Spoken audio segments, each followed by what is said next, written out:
everybody, welcome back to Main Street Fire Rescue. Welcome back to the channel. It's good to see everybody again. I am here at Epcot Center tonight. It is the last week of August. As I said earlier, can you freaking believe it? It's hard to imagine. We're already that far ahead. We're almost to start of college football. I cannot wait. But I came out to Epcot tonight because I wanted to do a part 2 of my How Big is Epcot vlog. If you remember the one I uploaded not that long ago, we just did World Showcase. This one, I'm doing it from the car all the way through Epcot and back to the car again. Should be interesting. I'll show you right where I'm at right now. You can see we got started. We're about at 0.31, closing in on a half mile. We're getting there. But basically, I'm doing this because I really want everybody to see just how big these parks are and get an idea, because it's really hard. People talk about how big they are, but it's hard to imagine until either A, you're here, or you see something like this. And I tell you what, being in the emergency room, taking care of people, and even reading through Facebook threads, so many people get their ass beat by blistering and sore feet and sore legs and sore everything. You can't just go from having a life wherever you live at, and it could be in the US or around the world, where you sit down, you know, 22 of the 24 hours and get maybe 2 hours of small activity, to coming out here for a week or 2, or some people 3 or 4, and be on your feet every single day for hours and hours and hours at a time. It ain't gonna work like that. Your body will freaking hate you for doing that. So you have to get yourself ready. So, as I talked about before, take a walk in the neighborhood, get on a treadmill, use it as a family bonding experience. You know, you all are gonna come out here and you're gonna have a good time. Start working at it, and guess what? You're gonna get a health benefit from it. So I hope you'll enjoy this today. I'm not doing anything special. We're just gonna walk around Epcot, and we're gonna track our miles walked and steps and how far we walk. If it's a low crowd night, might try to even get on some rides. So we'll see. But we're gonna start in the parking lot, go all the way around World Showcase, and then back to the parking lot. We'll stop it there, and we'll see how far we'll walk. I got about an hour and 15 minutes before the park closes, so we're gonna kind of move a bit. I'm not gonna drag my rear end too much, but we'll give you an idea. So without wasting any more time, let's go that way. Let's get inside Epcot and get this thing started. Welcome, everybody.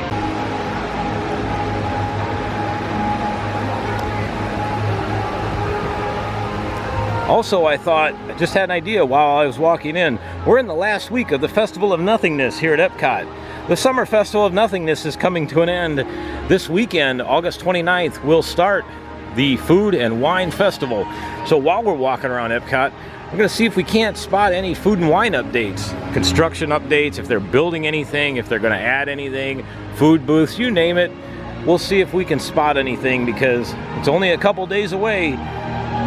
But take a few more photos of nothing being here, because it will probably be another year before we see this barren like this. Pretty much once Food and Wine starts, Food and Wine will be here, then it'll be Festival of the Holidays for Christmas, which is my all-time favorite, then Festival of the Arts, then Flower Garden, and then the Festival of Nothingness, or I should say the Summer Festival of Nothingness, and then Food and Wine, Christmas, on and on and on. I am glad they took summer off though. That was really nice. It kind of gave the park a chance to exhale. Crowds weren't too bad. It was just really nice. You know, for those that aren't sure, Epcot used to do this all the time. Last year, I think they experimented with going with festivals all the way around the year without too much of a break, and I think it kind of backfired because people just kind of got wore out from it. So it's nice that they let the park exhale and people get to come here and experience Epcot in its true form without the festivals.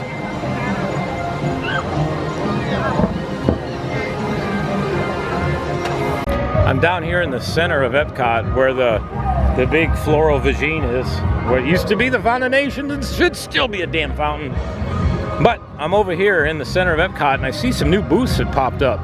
This looks like it's probably going to be festival merchandise. Definitely, because of the 3 sides, 3 roll-up doors on all sides. Definitely looks like a festival merchandise stand. We'll see if I'm right. We'll know in a couple days. Here's another one right here.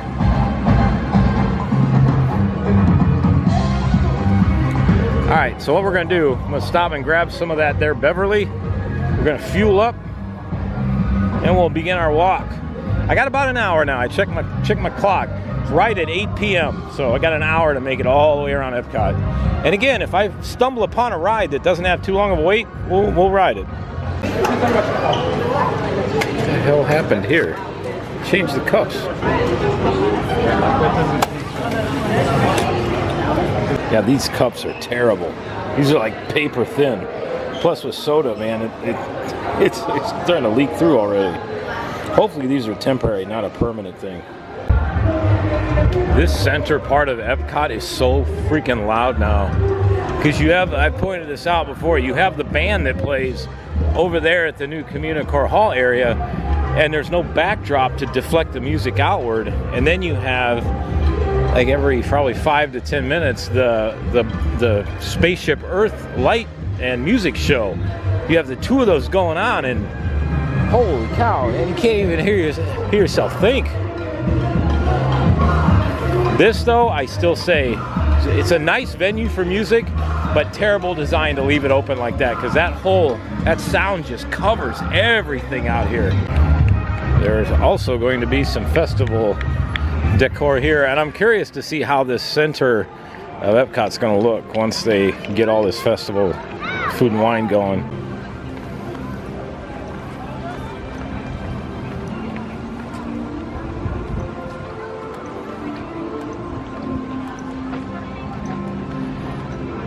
It was very much a rainy afternoon today in Orlando. I did my Universal vlog this morning, which that one's currently editing right now, and it rained a better part of the afternoon. I was gonna go out and do another vlog, and I saw the clouds come, like, ooh, those look bad. Sure enough, 20 minutes after I got home, the sky just opened up, and it poured rain for a better part of a few hours. But here we go, we're at the split here. You can go left, you can go right to Canada, left to Mexico. We'll go left. There'll be a Christmas tree here soon. But first, food and wine decor. I also saw where all of the kitchens have been announced, and it's going to be quite a few of them. There'll be some new ones this year. There's one of them. Again, these don't have names on them just yet. That one does. This is going to be the Noodle Exchange. Very nice. That should be good. And then, of course, Mexico. That's a must. It's actually not too terribly crowded, but because Test Track is down for a while, it shoves everybody over to Frozen. If Test Track was open tonight, Frozen would be a 15-20 minute wait tops. And here we are by China. They usually have really good food for the festivals. And back by popular demand, the India booth. This one always has amazing food. I would imagine this weekend, especially at Epcot, is going to be very crowded. More likely Friday, because like everything here, all the vloggers and live streamers will descend on Epcot for the food and wine, and they'll raid through everything, and then you won't see them again till the Christmas festival, and so on and so forth. We'll do the food and wine, but I'm gonna wait about a week or so before I come out and do it. Let everything settle down. These definitely are gonna be souvenir shops for sure. In Germany, oh, the Alps is coming back. This is always a favorite. Their cheese raclette. Oh, you can't beat that. And then this one over here, we don't have a label on it yet, but I'm gonna go out on a limb and think it's something German. Just a guess.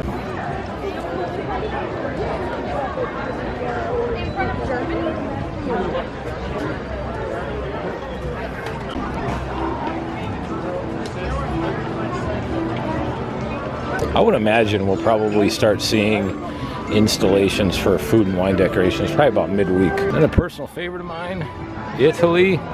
It's always so flippin' expensive. That's the only downside. I think what we might do is We're gonna go into the Japan pavilion. We'll take a walk around in there. We might buy something fun, something Japanese, some Japanese snacks, and we'll try it out. See what I think. Haven't done that yet. And they're getting the stage all set up for Eat to the Beat, which is the concert series starting again this weekend. Lots of bands coming. We'll be just like I did with Food and Wine. Just like I did with Flower Garden and the Garden Rocks concert series. We'll be here for probably a decent amount of Food and Wine concerts because they do have some good bands coming. I don't think personally it's not as good as the Garden Rocks lineup was for the whole festival, but this one's still going to be a lot of fun. Oh, they're going through the lighting tests. Also, just for point of reference, we are exactly at the halfway point around Epcot right now. Around World Showcase, that is.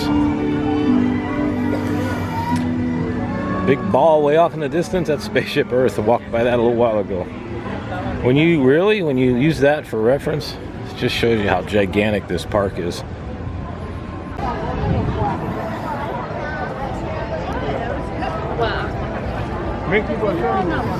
Here we are. Let's take a walk all the way to the back of Japan here. Also, I want to show you all something. I got two things to show you in this area. The first one's right up front here. I don't want to forget it. I was thinking about doing it when I come out of the pavilion, but I don't want to forget it. This structure right here. What's crazy is this has got a ton of history to it. Hardly anybody even knows what this thing is. This was actually given to Roy Disney by the Emperor of Japan once Disney World opened. This sat at the Polynesian for quite a while, and once Epcot opened, they brought it over here to Japan. But it just amazes me. There's no plaque here. There's no nothing that tells you what it is. I had to find out what this was by looking in some books, because very few. There's very little information on this thing. But next time you're in the Japan Pavilion, stop by and take a look at this. This thing's got a pretty big historical significance to the parks. And again, millions of people walk by it every year and don't even realize what it is. Let's find something. Let's find something to eat. Something that is very, very much out of the ordinary. Ooh, these kind of look good.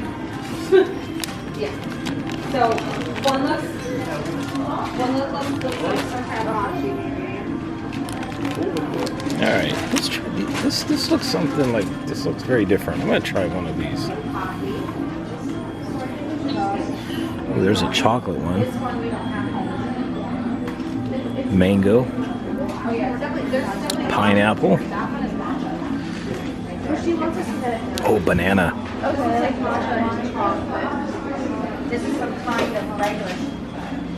What in the world are these? These look like freaking pancakes. They're actually wheat cakes. What? Whatever it is, they must be very sweet because they got almost 40% added sugar in them. Let's summon our inner minion and get some banana rice cakes. Here's the other thing I think we're gonna get. I'm gonna try some of these. They're shrimp chips, but this is yuzu and black pepper.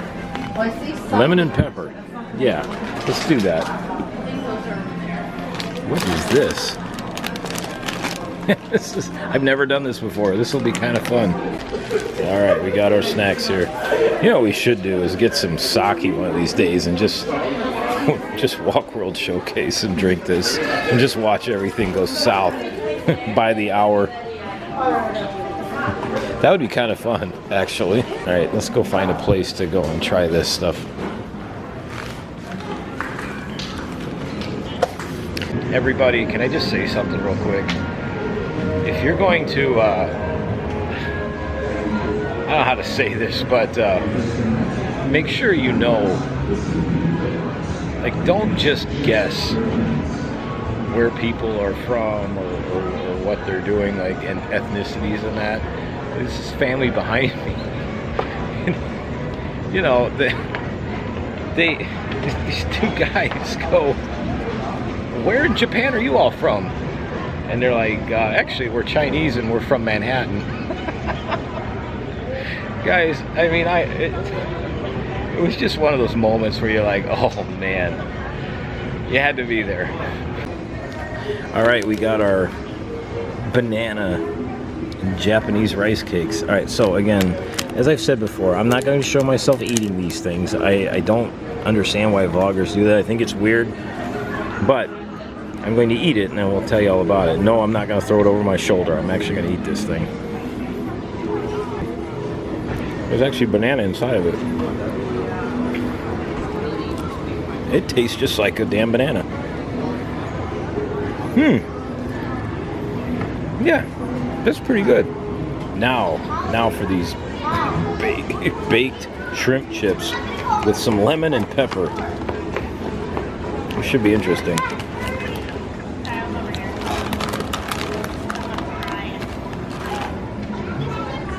Look like French fries. Oh, those are really good. I could eat this whole bag. Crap, I'm gonna wind up eating this whole bag. All right, quick update. We are at 1.60 miles. Just a little bit past halfway. I will tell you, those were some pretty damn good snacks. I will have to say that. I'm gonna try some more. Like, that was good. I will say this about the rice cakes though.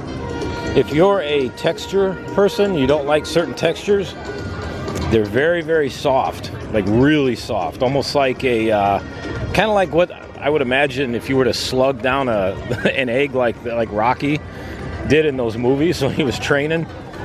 That would be the equivalent to that. It's really, really soft. And again, it's got a fruit flavored center. I liked it, but I could only do 2 of them because it's very close to eating a marshmallow.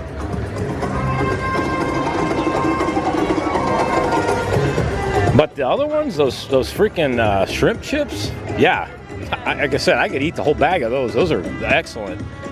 But those other ones, I can only do about 2 at a time.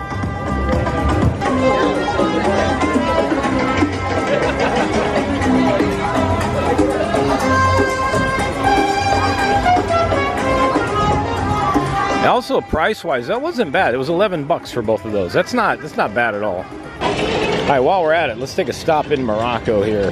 This, honestly, is one of my favorite pavilions to walk through.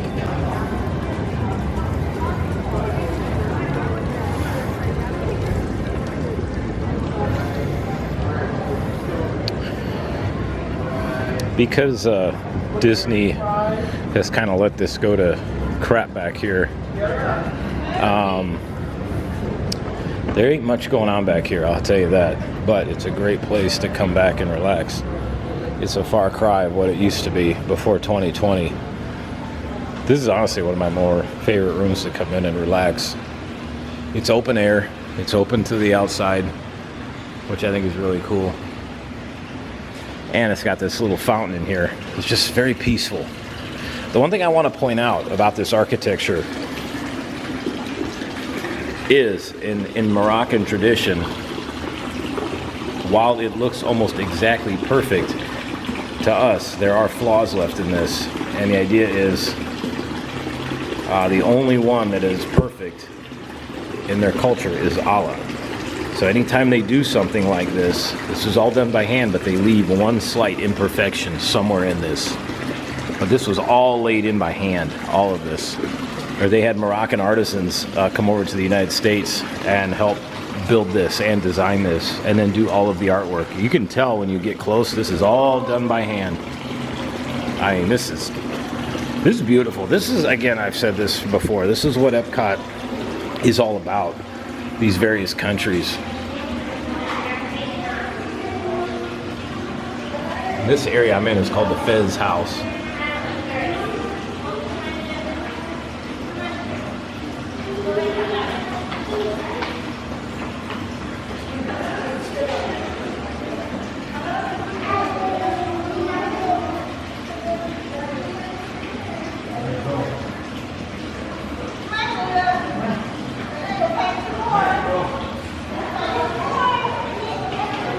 This was not done by machine. Not done by 3D printing or anything. This is all done by hand. And you hear conversations going on, so it's almost like you're in somebody's home here.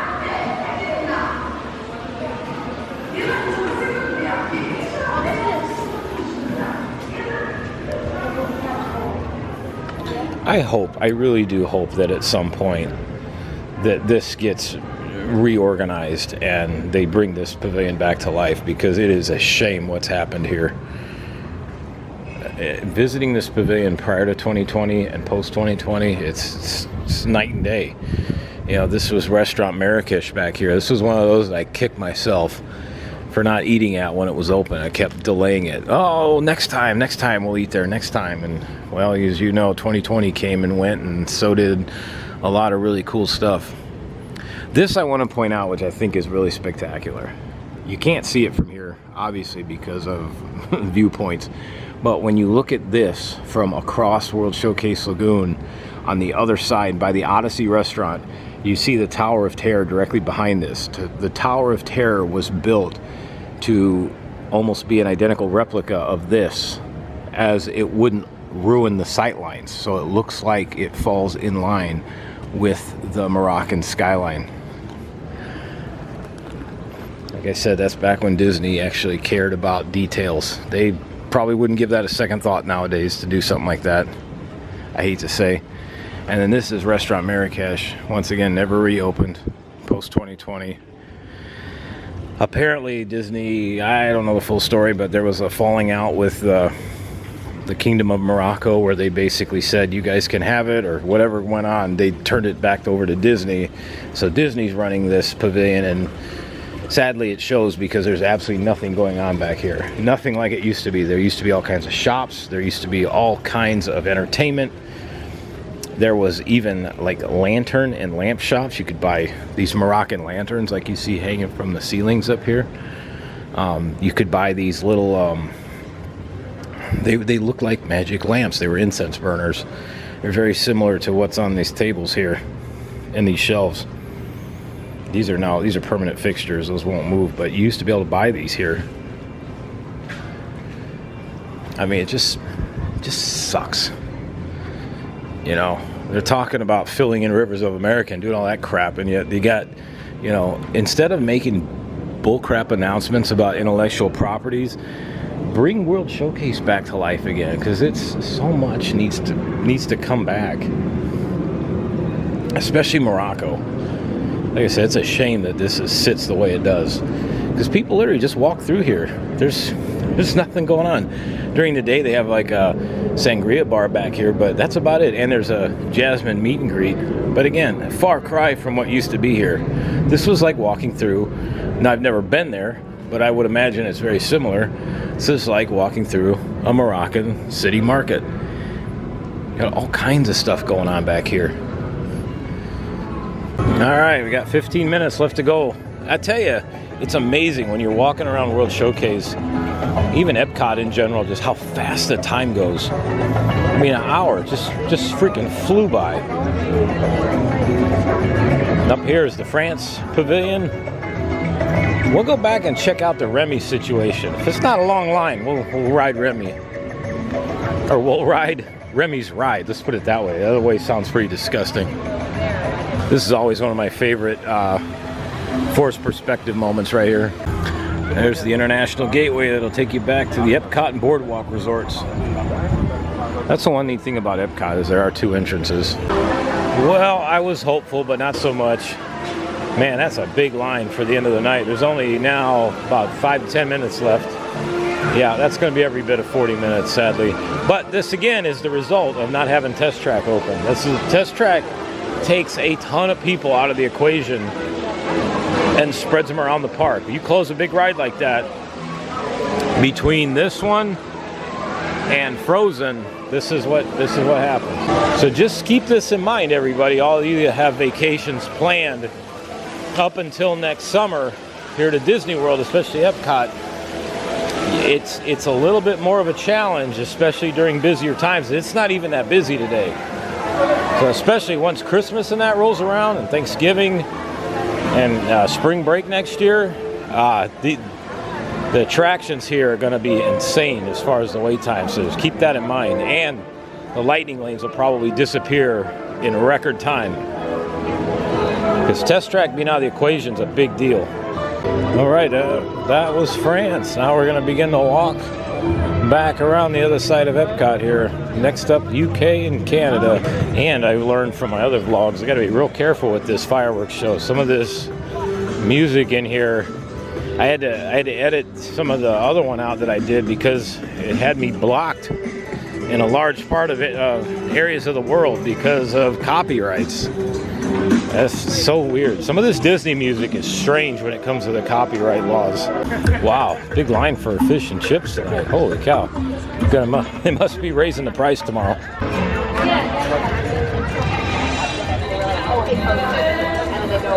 And we have the log cabin food booth right here. The Canada food booth. They usually have good food here for food and wine. Also, they have some excellent food too for Christmas time too. I didn't have the camera on. The whole family, all on scooters, came tearing ass through here. Almost ran over about three different people. And the kids were on them too, so grand total of 5. Can't make this stuff up, people. It's stupid. I really wish Disney would put the same restrictions in place that Universal did to cut down on some of this stuff.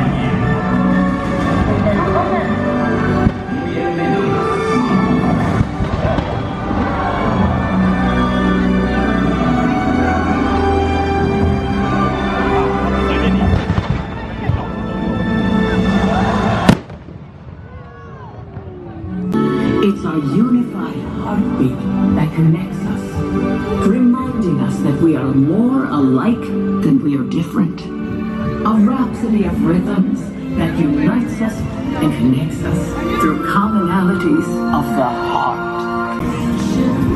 All right, we're gonna exit out here, go past Communicore Hall in the land. So that way we'll make a full lap all the way around Epcot.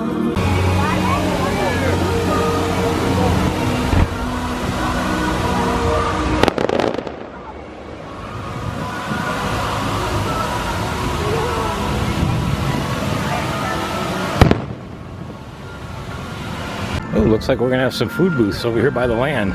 Oh, this is the Earth Eats. Ah, they moved it. I will say though, I heard there's some great disappointment as they did not bring the famous Impossible Burger back. That's a crime. Now, I'm not a big fan of this Impossible stuff, this fake meat. However, this burger was very, very good.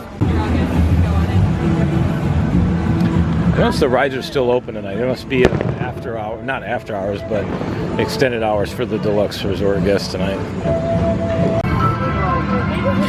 Coming back down the other side by Spaceship Earth. Completed a full lap around Epcot, and I was walking pretty fast.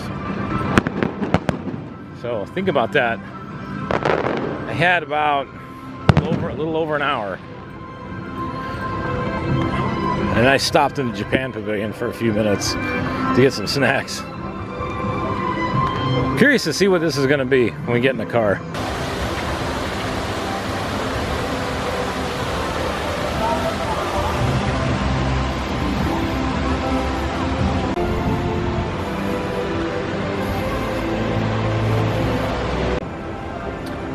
There's our mono equals 1 and rail equals rail. Well, we made it. All the way around World Showcase. One full lap to the car. I'm sorry, from the car and back to the car. You ready for the grand total? Here it is. There we are. We walked for 1 hour, 32 minutes. We walked 3.26 miles. I was moving at a pretty good pace there. Again, that's with stopping, burning 504 calories. Again, you know, that's, I probably burned a lot more because it doesn't take into consideration of the insane heat again. It's a very, very humid night again tonight. The rain cooled things off earlier, but now the humidity is way back up there. So I'm sweating my you-know-what's off again. But there's our path to the car, or I'm sorry, from the car back to the car. And all the way around. We can even animate this here. There we go.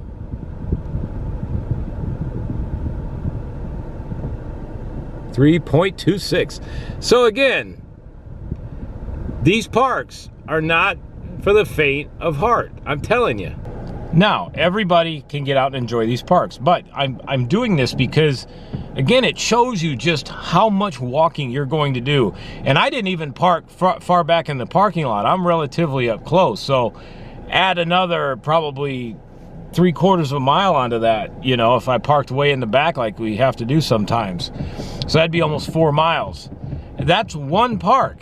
So anybody thinking about doing the 4-park challenge, it is a lot of fun. Just keep this stuff in mind, okay? This is realistic.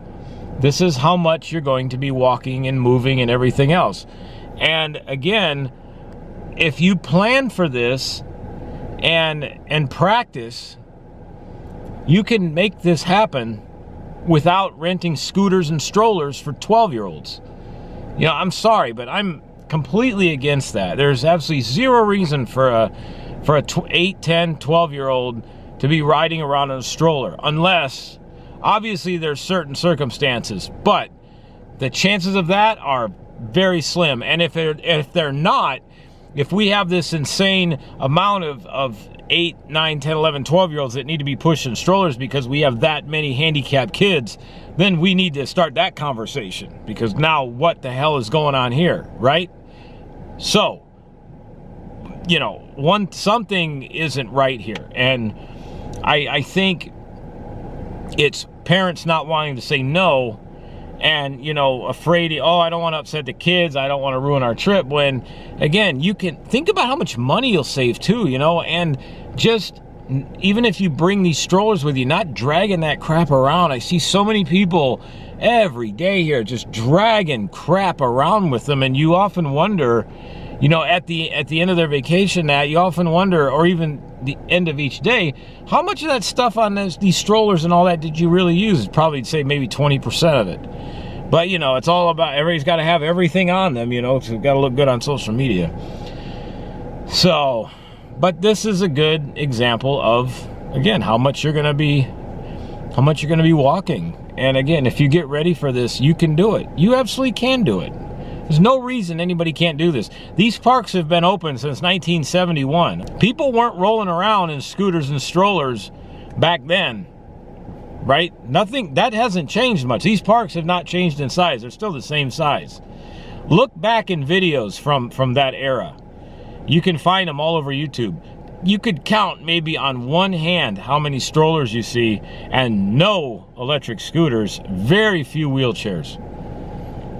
I mean, to be fair, electric scooters might not have been around then yet, but even in the late 80s and 90s, and you look at some of the retro videos, you don't see them. This has only been in the last, I would say, 8 to 10 years. And it's becoming more and more of a problem because, again, people are not as active. They can make every excuse in the book up about how it's this, it's that, and the other.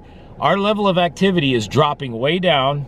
I mean, look at everybody that wants to work from home now. People, we were designed to move. That's who we are. That's how God made us. And if you don't believe in God, then you got to believe in something. But, you know, whatever creator you may believe in, or if you are a, you know, God-fearing Christian or whatever, you know, we were designed to move. Us as human beings were designed to move. Every animal is designed to move, even outside of us. It's just, we're not meant to sit still for hours and hours and hours. And sadly, that's leading to a whole lot of problems. So I don't want to get off on a tangent because I'll talk for a long time.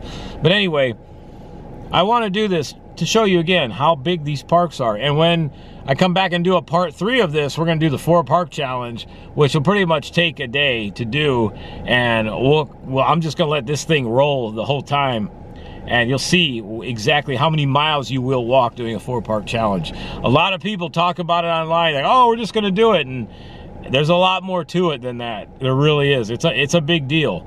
And realistically, you almost need to build in a break with it too, because it's a full day. You will start early morning and end when the parks close, if you do it right.